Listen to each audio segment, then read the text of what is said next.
میں یہ حدیث پڑھتا ہوں تو جھوم جاتا ہوں۔ کچھ لوگوں نے اور صحابی کا نام لکھا ہے، کچھ نے لکھا حضرت جابر ابن عبداللہ تھے، آوڑا چلاتے تھے، آوڑا پنجابی میں نہ کہہ دوں، کئی واندے ہوندے سن۔ ہم لوگ سمجھتے ہیں نا یہ مزدور ایسے ہی نکما ہی ہوتا ہے، مزدور کو کون پوچھتا ہے؟ آوڑا چلاتے تھے، کدال سے محنت کرتے تھے، نبی پاک سے ملنے آئے۔ اللہ کرے آج بھی پیرانے عظام غریبوں سے پیار کرنے لگ جائیں، اللہ کرے مشائخ علماء تھوڑا سا انہیں بھی ٹائم دینے لگ جائیں۔ کہتے ہیں میں حضور سے ملنے آیا، آگے بڑھا، اور چونکہ میرے کپڑے بھی ذرا میلے تھے اور چونکہ میں مزدوری کر کے آیا تھا تو پسینہ بھی تھا، تو میری خواہش تھی کہ ذرا سارے مل لیں، میں ذرا بعد میں آگے ہوتا ہوں۔ کہتے ہیں میں اینڈ پہ گیا، صاحب اس درگابہ نے لکھا ہے، کہتے ہیں آگے بڑھ کے میں نے حضور سے سلام لی، باقیوں کو تو سلام ہوا تھا، میرے نصیب دیکھو جب حضور کے ہاتھوں میں میرا ہاتھ گیا تو مصطفیٰ نے ہاتھ ہی تھام لیا۔ اور یار سنو تو صحیح، جس کا ہاتھ نبی پاک تھام لے، جس کا ہاتھ نبی پاک تھام لے۔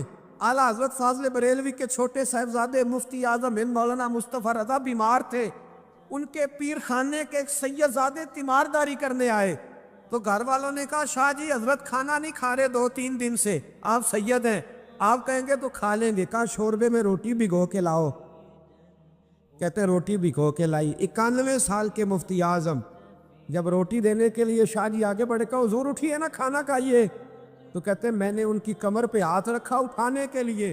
91 سال کے بابا جی، بڑھاپا، کمزوری، ذوق، سارا کچھ، لیکن جب میں نے پیچھے ہاتھ رکھا نا اٹھانے کے لیے کھائیے، کہتے ہیں میرا ہاتھ تھام کے کہنے لگے شاہ جی ایک وعدہ کرو پہلے۔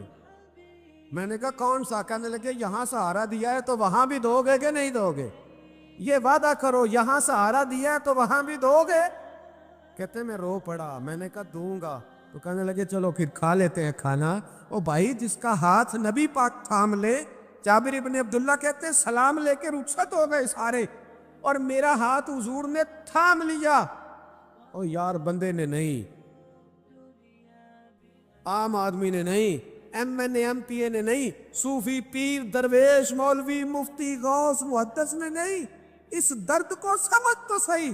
کہتے ہیں میرا ہاتھ اس نے تھاما جس کے قدموں کو بوسے دینے کے لیے جبریل امین ترسا کرتے ہیں، حضرت جبریل جس کے پیروں کو بوسہ دینے کو ترسے، حضور نے ہاتھ تھام لیا، پکڑ لیا اور کھول کے فرمایا یہ کیا ہے، یہ کیا ہے؟ سونے چھالے پڑ گئے، حضور محنت کرتا ہوں، حضور قبیل دار ہوں، چھوٹے بچے مزدوری کرتا ہوں، چھالے پڑ گئے۔ کچھ امیر صحابہ کھڑے تھے، کہتے ہیں ہم نے رخ بدل لیا، محبوب کی طرف دیکھنے لگے، ہم نے عجیب نظارہ دیکھا کہ اس کا ہاتھ حضور نے تھاما ہے، اور پھر ہم نے دیکھا کہ محبوب کی گردن جھکی، گردن جھکی، کس کی؟ جس کے آگے کھچی گردنیں جھک گئی۔ محبوب مقدس نے گردن کو جھکایا، اور فرماتے ہیں اس وقت تو حالات ہی بدل گئے جب محبوب نے مزدور کے چھالوں والے ہاتھوں کو چومنا شروع کر دیا۔ فرماتے ہیں محبوب چوم رہے تھے اور بڑے بڑے امیر کھڑے رو رہے تھے، کاش آج غریب ہوتے، آج غریبی کو عزت مل گئی، آج غریبی کو شان مل گئی، غریبی کو مرتبہ ملا، غریبی کو درجے ملے۔ تبھی تو مولا کائنات شیر خدا علی المرتضیٰ رضی اللہ تعالیٰ عنہ نا اپنا کرتا سی رہے تھے، تو ایک شخص نے کہا حضور امیر المومنین نیا کرتا ہی لے لے۔ فرمانے لگے تمہیں نہیں پتا اس پرانے کرتے میں لذت کتنی ہے،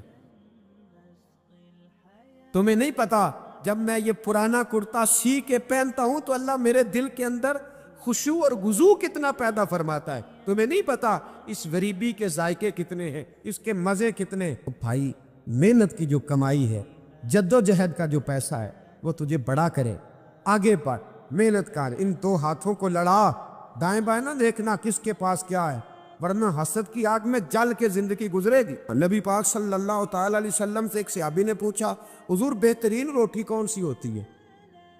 ہم سے کو پوچھے تو شاید ہم کہیں کہ چڑے بٹیرے، یا اگر وہ دوبارہ پوچھے تو کہے وہ جو گوشت اپنے بکرے کا بچا کے نہیں رکھ لیتے بڑی عید پہ، کہنے یار ان کے ٹکے لاواں گے، وہ مزے کا ہوتا ہے۔ یہاں لوگ کہتے ہیں ہو گئے آج ہوتے نا فلاں ہوٹل پہ، تو وہاں جتنا تھا بلکہ اس کی پبلسٹی کر رہے ہوتے ہیں، کہتے ہیں وہ ہوٹل وہاں بنا ہے، میں بھی گیا تھا، پھر ہوٹل 10 دفعہ جا کے تو پھر 5ویں دفعہ میں معدے کے ڈاکٹر کے پاس بھی گیا تھا. تو دونوں کا کارڈ میرے پاس ہے, دونوں ہی رکھ لو, تمہارے کام آئیں. ہم پبلسٹی. نبی پاک صلی اللہ علیہ وسلم سے صحابی نے پوچھا حضور بہترین کھانا کون سا ہے, بہترین کھانا؟ تو صحابہ کہتے ہیں کہ اب اس نے جو سوال پوچھا تو ہمارے ذہنوں میں یہ تھا کہ حضور کہیں گے شوربہ اور روٹی, یا گوشت بھی کھانوں کا سردار ہے اس کے بارے میں کہیں گے, یا نبی پاک صلی اللہ علیہ وسلم شوربے کے اندر روٹی بھگو کے کھاتے تھے اس کی بات ہوگی. صحابی نے پوچھا حضور بہترین کھانا کون سا ہے؟ ہمارے ذہنوں میں جواب کے بارے میں تخیلات اور تھے, تصورات اور تھے. جب حضور نے پوچھا نا, اس صحابی نے پوچھا حضور کون سا کھانا بہتر ہے؟ نبی پاک نے فرمایا وہ والا کھانا جو بندہ اپنے ہاتھ سے مزدوری کر کے کھاتا ہے, وہ کھانا سارے کھانوں میں سے بہتر ہے. سب کھانوں میں سے بہتر کھانا وہ جو تو مزدوری کر کے کھاتا ہے, جو تو جد و جہد کے ساتھ کھاتا ہے, جو تو کمائی کر کے کھاتا ہے. اور اگر کوئی تجارت کرے, تاجر ہو, تو محبوب علیہ السلام فرمانے لگے جو سچا تاجر ہو, وہ والا تاجر نہیں جو کہے جھوٹ کے بغیر کام ہی نہیں چلتا, وہ والا نہیں جو کہے جھوٹ بولوں گا تو دکان چلے گی. فرمایا جو سچا تاجر ہوگا اللہ قیامت کے دن اسے شہیدوں, صدیقوں, اور محبوب فرمانے لگے اللہ اسے قیامت میں صدیقوں, شہیدوں اور نبیوں کے ساتھ جگہ عطا فرمائے گا. سچے تاجر پہ, سچے تاجر تجارت کریں سچائی کے ساتھ. دیانت. حضرت معروف کرخی بغداد کی جامع مسجد میں تشریف رکھتے تھے تو بارش نہیں ہوتی تھی. کچھ لوگ دعا کرانے آ گئے, کہا بابا جی بارش نہیں ہوتی, دعا کر دیں. تو آپ فرمانے لگے میرے سامنے ایک کریانے والا ہے. کریانے والا لفظ سمجھانے کے لیے بول رہا ہوں, اس زمانے میں جو بھی اس کا نام تھا, کہا یہ جو کریانے والا نا چینی, پتی, گھی, دال, چاول بیچتا ہے, اس سے دعا کراؤ بارش ہو جائے گی. نے کہا حضرت صاحب اس سے دعا کرائیں؟ رفیق شفیق سے, یہ تو ہمارا لنگوٹی ہے, ہمارے ساتھ رہتی, اس سے دعا کر. فرمایا دعا کراؤ بارش ہو جائے گی. اب پیر صاحب کا حکم تھا, اللہ کے نیک بندے کا, گئے اس سے کریانے والے سے کہا دعا کراؤ. کہنے لگا یار میں تو پڑھا لکھا بھی نہیں, مجھے تو دعا کے لفظ بھی صحیح نہیں آتے, دعا حضرت معروف کرخی سے کراؤ. کہنے لگے انہوں نے بھیجا ہے, انہوں نے بھیجا ہے. تو اس کریانے والے نے ہاتھ اٹھایا, کہا اللہ, اے اللہ تیرے بندے نے تیرے بندوں کو میرے پاس بھیج دیا ہے, تو بارش کے لیے ہے, مہربانی کر دعا بارش برسا دے, دعا مقبول فرما. لوگ کہتے ہیں اس نے چہرے پہ ہاتھ بھی نہیں پھیرے, بارش شروع ہو گئی. لوگ جو تھے سارے وہ تو چلے گئے, 2-4 سیانے لوگ جو تھے سمجھدار صاحب نظر حضرت معروف کرخی کی خدمت میں. کہا بابا جی یہ ہم نے نہیں دیکھا, بس فرض نماز ہی پڑھتا ہے, ہماری طرح کو لمبا چوڑا کام تو کوئی نہیں کرتا, کئی رات کو تنہائی میں تو نہیں تہجد پڑھنے آتا, کیا ایسا کام کرتا ہے کہ دعا مانگی ہے تو مقبول ہو گئی؟ آپ فرمانے لگے کچھ بھی نہیں کرتا, فرض نماز ہی پڑھتا ہے, ضروریات پہ ہی عمل کرتا. کہ حضور اتنا مقبول بارگاہ کہ ہاتھ اٹھائے تو اللہ خالی نہ لوٹائے.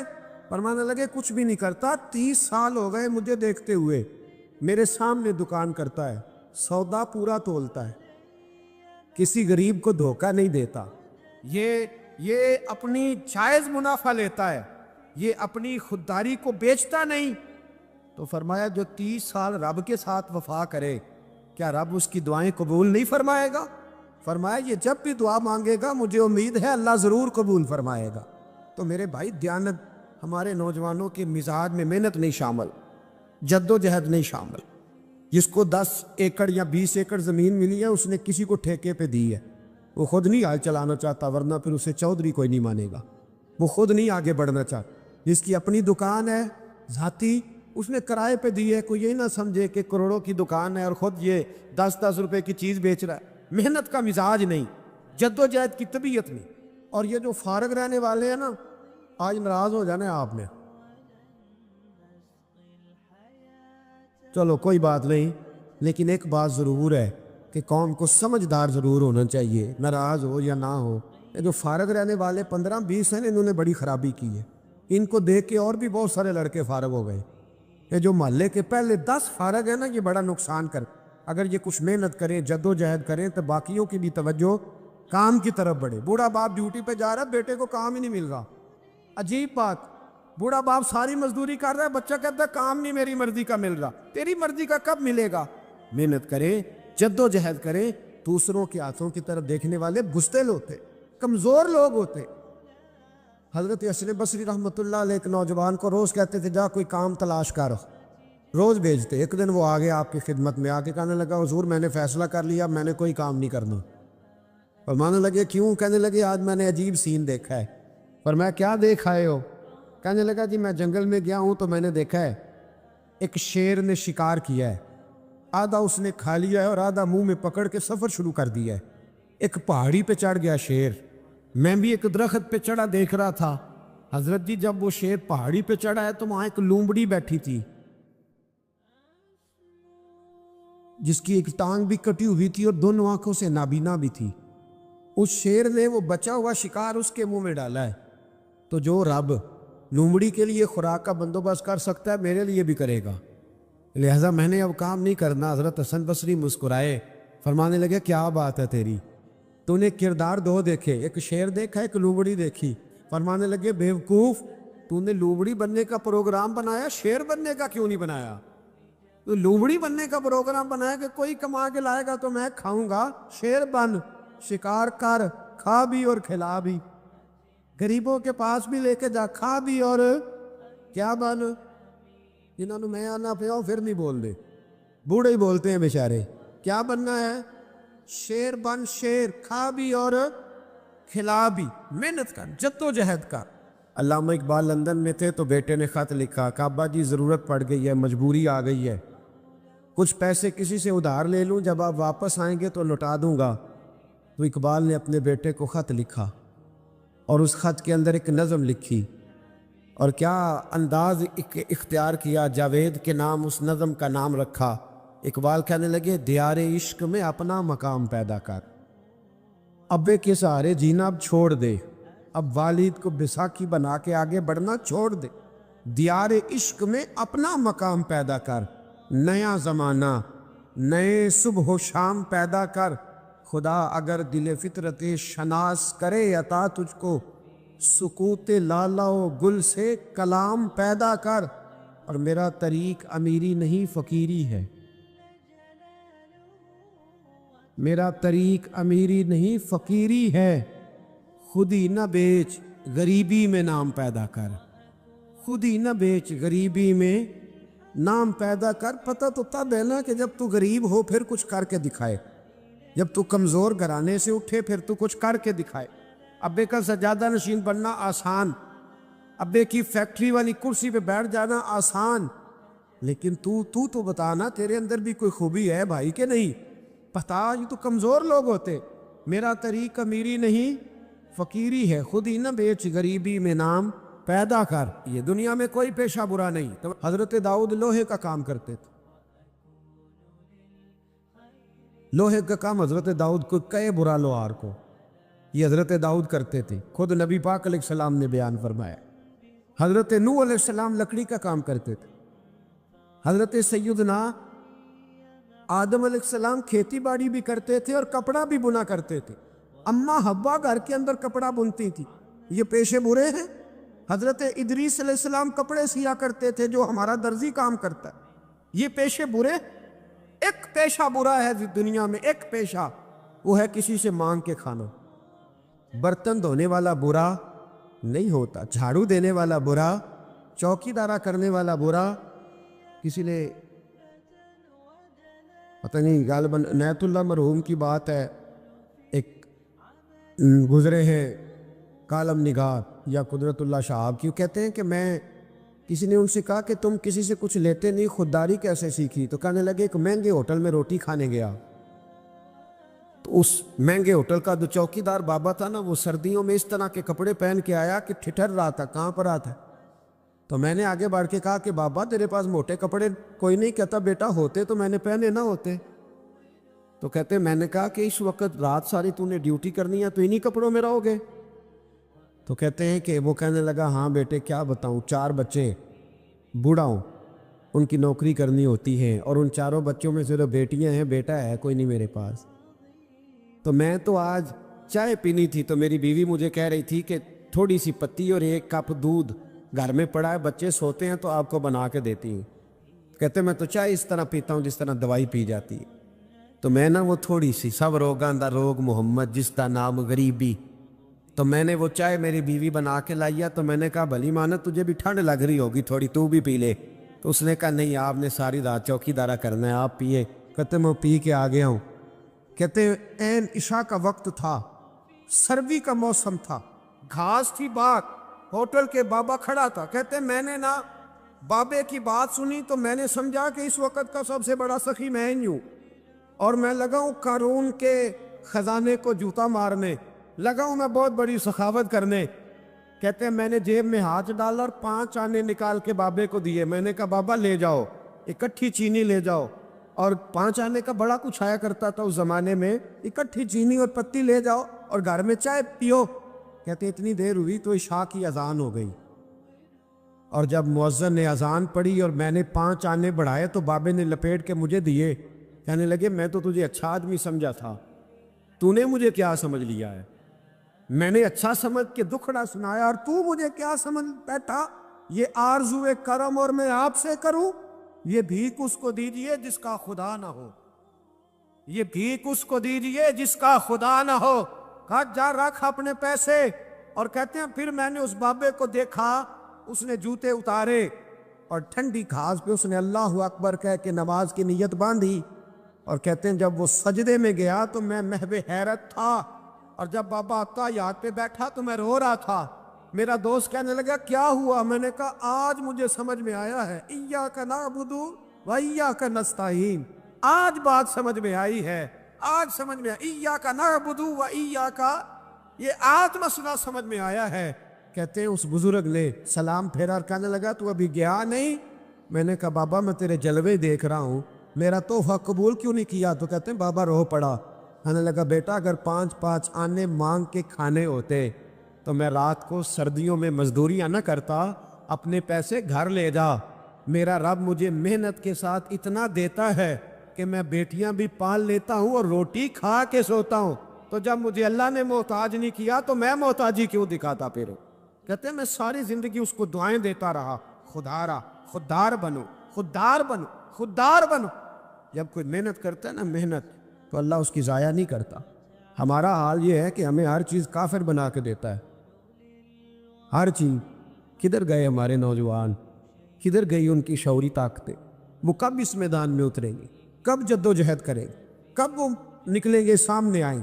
اپنے اندر ہمت پیدا کریں، طاقت پیدا کریں اپنے اندر۔ مجھے ایک صاحب ایک دفعہ کہنے لگے اتنے لمبے سفر کس طرح کرتے ہیں؟ میں نے کہا میرے ساتھ گاڑی میں بیٹھو تمہیں بتاتا ہوں کیسے کرتے ہیں۔ یہ کرنے سے پتہ چلتا ہے۔ محبت کو سمجھنا ہے تو نہ سے خود محبت کر، کنارے سے کبھی انداز آئے طوفان نہیں ہوتا۔ تمہارے ساتھ چل، تجھے بتاتے یہ کام کیسے ہوتا ہے۔ کوئی کام بھی بغیر محنت کے نامی کوئی بغیر مشقت نہیں ہوا، 100 بار جب عقیق کٹا تب جا کر نگی ہوا۔ محنت کا مزاج بنائیں، کبھی کسی کی طرف نہ دیکھیں، بڑا بھائی کیوں نہ ہو، والدی کیوں نہ ہو، سہارے نہ تلاش کریں۔ جو بیساکھیوں پہ چلتے ہیں ان کی یا تو ٹانگیں کٹی ہوتی ہیں یا بزدل ہوتے، بیساکھیاں نہ تلاش کرو، سہارے ڈھونڈو نہ، سہارے بننے کی کوشش کرو۔ کبھی زندگی میں اپنا ہاتھ نہ پھیلاؤ، جس کا ایک دفعہ پھیل جاتا ہے دوبارہ واپس نہیں آتا۔ میں نے کہا ایک پیشہ برا ہے وہ ہے مانگنا، بہت سارا وقت ضائع ہوتا ہے، بہت سارا۔ یہ ہمارے ہاں درجنوں ابحاث اور درجنوں بحثیں صرف وہ ہیں جن کا کوئی مقصد نہیں، فضول پیسوں میں الجھنا، فضولیات میں وقت ضائع کرنا، فضول سوالات کرنا۔ فضول سوالات بھی دین میں منع۔ اب قرآن مجید پڑھیے تو رب فرماتا ہے کیا تم بھی میرے نبی سے اسی طرح کے سوال کرنا چاہتے ہو جیسے اس سے پہلے حضرت موسیٰ سے کیے گئے؟ وہی رنگ اختیار کرنا چاہتے ہو؟ ابحاث میں الجھ جانا، اس چوک میں وقت گزارنا۔ آج کل بھلا کون کون کیا کیا کر رہا ہے، اس پر بڑا وقت گزر گیا۔ فلانا فلانی جگہ کیسے پہنچ گیا، فلانے کی فلانی مصروفیت کیسے بنی، فلانے کا فلانے سے تعلق کیسے بنا، زیادہ وقت اسی میں بیت گیا۔ فضول ابحاث، فضول بحثیں، فضول وقت کا ضیاع، اپنے معاملات پہ بالکل توجہ نہ دینا۔ پرنسپل صاحب اے سی والے کمرے میں آرام سکون سے بیٹھے، انہیں پتہ ہی نہیں کہ اٹھ کے باہر جاؤں دیکھوں جا کے میرا عملہ کیا کرتا، انہیں پتہ ہی نہیں۔ پیر صاحب کے لیے چونکہ لنگر ذرا تھوڑا سا پیر صاحب کو بتایا ہوتا ہے ڈاکٹر نے کہ تو نے یخنی کھانی ہے چھوٹے گوشت، اس کے لیے چونکہ علیحدہ سے پکتا ہے اور گلاس پانی کا سٹیج پہ پہنچتا ہے، 6 بندے رومال لیے کھڑے, اٹھ کے دیکھتے ہی نہیں کہ مرید کو سبق پڑھ رہا ہے کہ نہیں پڑھتا.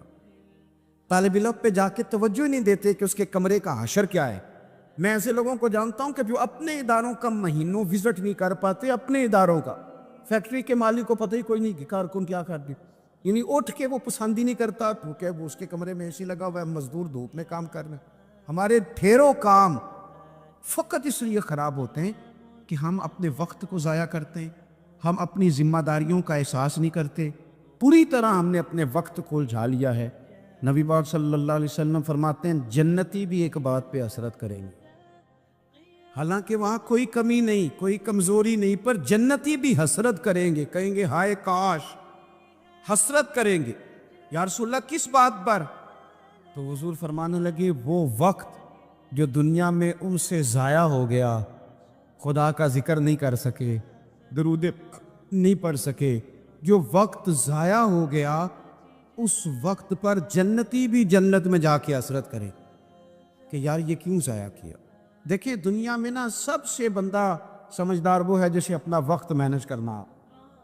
ہم کیا کرتے ہیں, ایک چیز کو گلے لگا کے باقی کاموں سے بھی رہ جاتے.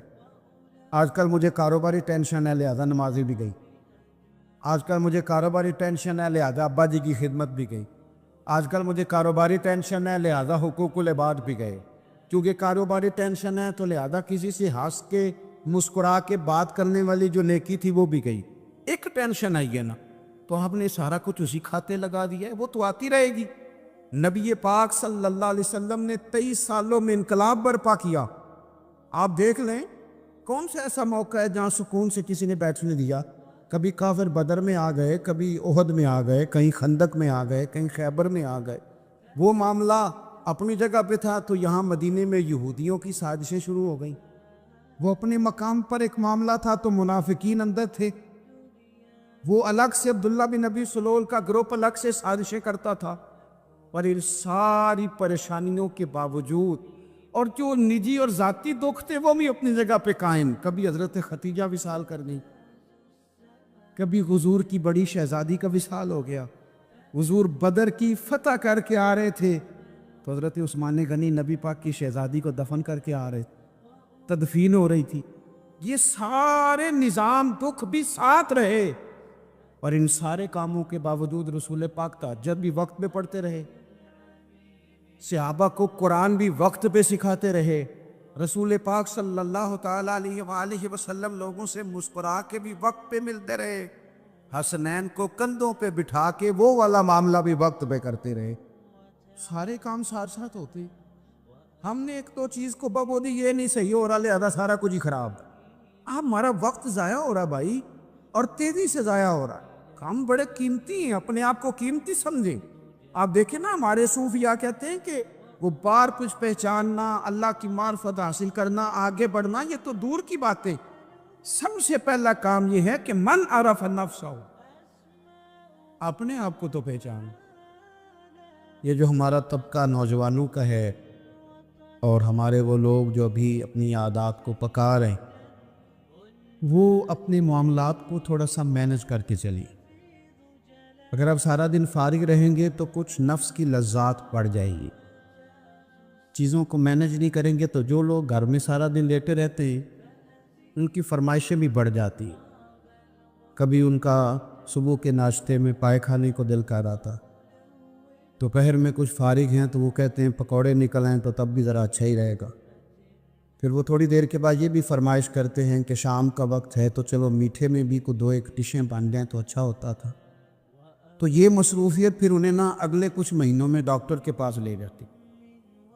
یہ والی مصروفیات, چونکہ آپ نے چیزوں کو مینج نہیں کیا, وقت کا تعین نہیں کیا. جو لوگ پابندی سے فجر کی نماز پڑھنے کے عادی ہوں, پابندی سے وہ ذہن بنا لیں کہ آپ 2-3 دن اگر آپ نے پابندی سے الارم لگایا نا کہ مجھے 3:45 اٹھنا ہے, تو میرا خیال ہے کہ 3 یا 4 دن الارم بجے گا, 5ویں دن آپ خود بخود جاگ گئے. اور فجر کے بعد جب آپ واک کر کے لوٹیں اور پھر آپ کا خیال ہو کہ میں نے کچھ تلاوت بھی کر, آپ کا تعین ہو وقت کا. اور یہ رواج آپ کی وجہ سے بچوں میں منتقل ہو, آپ کی وجہ سے. ہمارے استاد فرمایا کرتے تھے میرے پاس چلے تو میں طالب علموں کو ہفتے میں ایک چھٹی نہ دوں. ہم لوگ ذرا تھوڑے سے پریشان ہوتے ہیں کہ بھائی استاد جی مطلب کہتے ہیں کہ ہفتے بعد میں چھٹی نہ ہو، حالانکہ چھٹی تو ہونی چاہیے۔ وہ کیا فرماتے تھے؟ وہ کہتے تھے جس دن چھٹی ہوتی ہے شیڈول خراب ہو جاتا ہے، بچوں کا اگلے دن بھی مدرسے آنے کو دل نہیں کرتا۔ اور یہ بات ہم نے بعد میں دیکھی، اس کا تجربہ کیا کہ روٹین میں جو نظام چل رہا ہوتا ہے اس میں جب ایک دن کی بھی آپ بریک لگاتے ہیں تو اس سے اگلے دن کا ماحول خراب ہوتا ہے۔ دیکھیں کچھ لوگوں کے پاس دولت ہوتی ہے، کچھ کے پاس نہیں ہوتی، کچھ کے پاس اللہ تبارک و تعالیٰ کی دی ہوئی وسعت ہوتی ہے، کچھ کے پاس نہیں ہوتی۔ وقت ایک ایسی نعمت ہے جو اللہ نے سب کو عطا کی، اگر اس کو ہمیں مینج کرنا آ جائے، طے کرنا آ جائے۔ ہم نے ایسے لوگوں کو دیکھا جنہوں نے بڑے بڑے کارنامے سر انجام دیے۔ حضرت عمر بن عبدالعزیز رحمۃ اللہ علیہ کی عمر 39 سال ہوئی ہے، پوری 40 سال نہیں۔ ہمارے ہاں 39 سال کا ابھی نوجوان ہوتا ہے، ہاں وہ بابا کہیں تو ناراض ہو جاتا ہے۔ 39 سال عمر، 39 سال عمر مبارک تھی جس میں انہوں نے روز 5 سپارے قرآن پاک بھی پڑھ لیا، کئی لاکھ بار درود شریف بھی پڑھ لیا۔ انہوں نے اپنے پورے عہد حکومت میں بڑے بڑے سرائے قائم کیے، بڑی بڑی مساجد بنائیں، جو پچھلے بادشاہ ان سے پہلے گزرنے والے عدل نہیں کرتے تھے وہ ساری خرابیاں دور کر کے انہوں نے عدل بھی کر دیا۔ ان 39 سالوں میں یہ وہ حسین شخص ہے پھر اس نے اتنا کام کیا کہ اسے رسول پاک کی بارگاہ سے سلام بھی آیا۔ اتنے بڑے کام کر کے وہ 39 سالوں میں اللہ کے حضور بھی حاضر ہو گئے، اور صدیاں بیت گئیں۔ خطیب ممبروں پہ بیٹھ کے ان کی تعریفیں کرتے ہیں، ان کی مثالیں دی جاتی ہیں، ان کے تذکرے کیے جاتے ہیں، ان کے احوال بیان کیے جاتے ہیں۔ وجہ کیا تھی؟ وقت نہیں ضائع کیا، ٹائم نہیں ضائع۔ آپ یقین کریں اتنا وقت ہے ہمارے پاس، اتنا وقت ہے، فلانی چیز کا بھی ہمیں پتہ ہے، فلانی چیز کا۔ حضرت بابا فرید الدین گنج شکر رحمۃ اللہ تعالی علیہ، آپ دلی میں رہتے تھے، اپنے مرشد شیخ قطب الدین بختیار کاکی کی بارگاہ۔ تو ایک بندہ دور سے کہیں آیا تو اس نے بابا صاحب سے کہا فلانے محلے جانا ہے، فرمانے لگے مجھے نہیں پتا اس کا۔ وہ کہنے لگا آپ دلی میں نئے آئے ہیں؟ فرمائے نہیں، سالوں بیت گئے۔ تو کہا پھر آپ کو اس محلے کا نہیں پتا؟ کہنے لگے 2 گلیوں کا پتہ ہے، ایک قطب کے گھر جاتی ہے، دوسری واپس آتی ہے، تیسری کا نہیں پتا۔ وہ تو فارغ لوگ ہیں جو گھومیں گے، ادھر جائیں گے ادھر جائیں گے، ہماری تو جو ڈیوٹی ہے ہم ڈیوٹی کر لیں۔ اپنی زندگی میں اوقات کا اتنا ضیاع ہے، اتنا ضیاع ہے، اتنا ضیاع، حد ہو گئی۔ ہمارے بزرگوں نے جو اب وہ کتابیں لکھ گئے جو ہم سے پڑھی نہیں جاتی، اتنی اتنی بڑی ہے، لوگ پڑھ نہیں پاتے ساری زندگی میں۔ اعلیٰ حضرت فاضل بریلوی نے 1000 کتاب لکھی ہے، اور ایسے نہیں لکھتی کہ 4 کتابیں رکھی تو 5 بھی اس میں سے نکل آئی، ایسے نہیں، بلکہ انہوں نے ایک کتاب لکھی ہے جس کو کھولا جائے تو کئی جلدوں میں کتابیں بنتی۔ کیسے لکھا؟ وقت مینج تھا، وہ وقت پہ اٹھتے تھے، وقت پہ سوتے تھے، وقت پہ جاگتے تھے، وقت پہ نماز پڑھتے تھے، وقت پہ سارے کام کرتے۔ حکیم الامت مفتی احمد یار خان صاحب نعیمی رحمۃ اللہ علیہ قرآن مجید کی تفسیر لکھنے بیٹھے تو ایک پارے کی ایک جلد لکھی، 8 جلدوں میں حدیث کی شرح لکھی، سینکڑوں شاگرد بنائے، بے شمار ان کے عقیدت مند ہوئے، ان کی کتابیں انمول موتی۔ کسی نے کہا حضور سارا کچھ کیسے ہوا؟ کہنے لگے وقت نہیں ضائع کیا جی، وقت نہیں ضائع کیا۔ مفتی صاحب نا جب جمعے کا خطبہ دینے کے لیے ممبر پہ بیٹھتے تھے اور پہلی بات کرتے تھے نا الحمدللہ، تو لوگ گھڑی ٹھیک کرتے تھے، کہتے تھے لو بھی 1 بج گیا، مفتی صاحب بیٹھ گئے۔ یہ 1 منٹ آگے پیچھے نہیں ہوتے، بلکہ ایک سادی مثال، مفتی صاحب عصر کی نماز سے 15 منٹ پہلے گھر سے نکلتے تھے،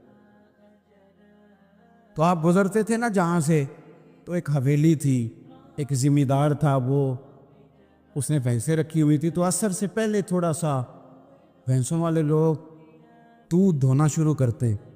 تو مفتی صاحب جب سامنے سے گزرتے تو وہ ذمہ دار کہتا اپنے بیٹے سے، انہیں پتر کٹا چھڑ دے، مفتی صاحب لانگ گئے نہیں۔ وہ کہتے ابا جی اجے دن کھلوتا ہے، کہتے دن نو چھڑ دے، استاد لانگ گئے نہیں، وہ وقت پہ جاتے ہیں لہذا وقت ہو گیا، تو اس طرح کر، تو شروع کر دودھ دھونا۔ تو کہتے ہیں گھڑیاں کم ہوتی تھی، ہر بندے کے پاس ہوتی نہیں تھی، تو اگر گھڑی منگا کے بھی کبھی دیکھتے تھے تو واقعی 4:45 ہوتے تھے۔ اپنے معاملات کو لوگوں نے جب طے کر لیا، جب ان کا ارادہ بن گیا، جب وہ کام کرنے والے لوگ تھے، آپ یقین کریں کئی لوگوں کو اپنے بارے میں اتنی معلومات نہیں ہوتی جتنا ان کے پڑوسیوں کو ان کے بارے میں پتہ ہوتا. اتنی معلومات نہیں ہوتی جیسے ویسے لوگوں کو خبر ہوتی ہے کہ فلانا. اور کسی دانشور نے بڑی عمدہ بات کی تھی. اس نے کہا تھا ہمیں پڑوسی کے بچوں کی غلط حرکتوں کا پتہ ہوتا ہے پر اس کی غربتوں کا پتہ نہیں ہوتا. یہ ذرا وقت پہ خیال کرتے ہیں کہ فلانا بچہ شرارت کتنی کرتا ہے. یہ نہیں سوچتے کہ اس کی فیس بھی ادا ہوئی ہے کہ نہیں, انہوں نے روٹی بھی کھائی ہے کہ نہیں, ان کے پاس اسکول جانے کا یونیفارم بھی ہے کہ نہیں.